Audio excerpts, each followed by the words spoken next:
Weight loss பண்ணுற நிறைய பேர் வெயிட் லாஸில் ரிசல்ட்டே கிடைக்க மாட்டேங்குது அப்படிங்கிறீங்க. உங்களுக்கே தெரியாமல் நீங்கள் நிறைய மிஸ்டேக்ஸ் பண்ணிகிட்டு இருக்கீங்க. அதில் சிலதை பற்றி தான் இந்த வீடியோவில் நான் சொல்ல போகிறேன். இதை பற்றி நீங்கள் தெரிஞ்சுக்கிறதுக்கு முன்னாடி நம்ம சேனலை மறக்காமல் சப்ஸ்கிரைப் பண்ணிக்கோங்க. வெயிட் லாஸ் பண்ணுற நிறைய பேர் மார்னிங் பிரேக்ஃபாஸ்ட்டை ஸ்கிப் பண்ணிட்டா வெயிட் லாஸ் ஆகும் அப்படின்னு நினைக்கிறீங்க. ஆனால் உங்களோட எனர்ஜியும் மெட்டபாலிசம் தான் லோ ஆகுமே தவிர வெயிட் லாஸ் ஆகாது. அப்படியே வெயிட் லாஸ் ஆனாலுமே கூட அது ரொம்ப ஹெல்த்தியான வெயிட் லாஸாக தான் இருக்கும்.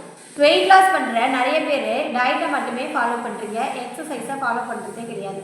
நீங்கள் டயட்டை ஃபாலோ பண்ணி எக்ஸசைஸ் ஃபாலோ பண்ணாத இருந்தாலும், இல்லை எக்ஸசைஸை ஃபாலோ பண்ணி டயட் ஃபாலோ பண்ணாத இருந்தாலுமே வெயிட் லாஸ் ஆகுறது கஷ்டம்தான். டயட் எக்ஸசைஸ் ரெண்டுமே சேர்த்து ஃபாலோ பண்ணும்போது தான் உங்களுக்கு வெயிட் லாஸில் ரிசல்ட் கிடைக்கும்.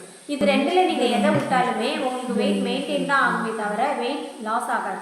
இந்த மாதிரி வெயிட் லாஸ் பண்ணுறேன் அப்படிங்கிற பேரில் நிறைய பேர் மிஸ்டேக்ஸ் பண்ணிகிட்ருக்கீங்க.